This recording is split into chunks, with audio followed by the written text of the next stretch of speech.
Good evening. Uh, Tonight we're talking about a journey of mission.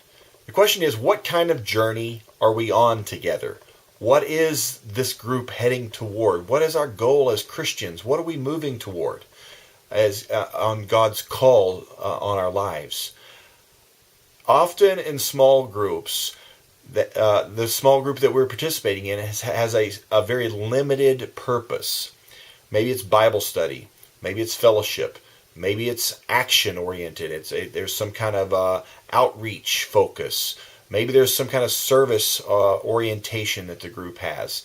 Maybe it's deep discipleship and accountability. At one point in my walk with in the church, I participated in 7 small groups at the same time. Yes, 7 small groups. It was a little bit crazy. I mean, I was between Sunday school and Bible study and discipleship groups and service groups and various different things in my life. I was just running around from one group to another group. Now, while that might be excessive, I'm sure it is. You might think it's crazy, actually. It does illustrate the point that we often do in the churches is divide up our lives and divide up our walk with Christ and actually disunify. Bring disunity to our lives by spreading ourselves so thin in our relationships, so thin in our commitments, that we can't go deep with at any one place. And therefore we complexify our lives instead of keeping our lives simple. And what we want to challenge you to think about is, how can this group be on a journey that's different, that goes deeper, a journey of moving deeper into Jesus, a journey of together moving deeper into God, a journey of learning to love God in new ways, to love one another in new ways, and to love even yourself in new ways. And you do that as people get to know you and you get to know other people. And we avoid this practice in our culture and this practice in many churches where we spread ourselves across too many commitments and we don't go deep at any one place. We want to challenge you to think about how this group can be a primary group or a group of roots possibly for you, at least for a season. We're not asking for roots, permanent commitment of any kind, but for a season. How can this group begin to invest in one another's lives in new ways?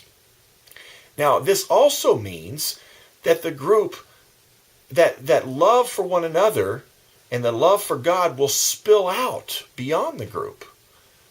The Bible talks about this, that in John 13, that Jesus tells the disciples, the way that the world will know that you are my followers, that you're my disciples, is by your love for one another.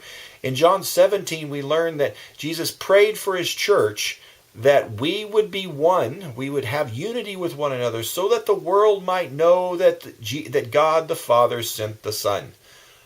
What happens is, when we start living in unity with one another, we start sharing in community, as we commune with God, we start engaging people in our neighborhoods, at work, friends, parents at baseball games, and different places and natural conversations will start coming up.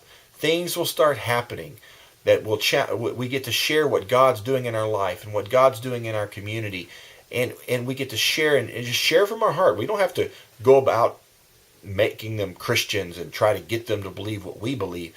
We just begin to share from our experience that we are communing with God together, that we are connecting and relating to one another in community.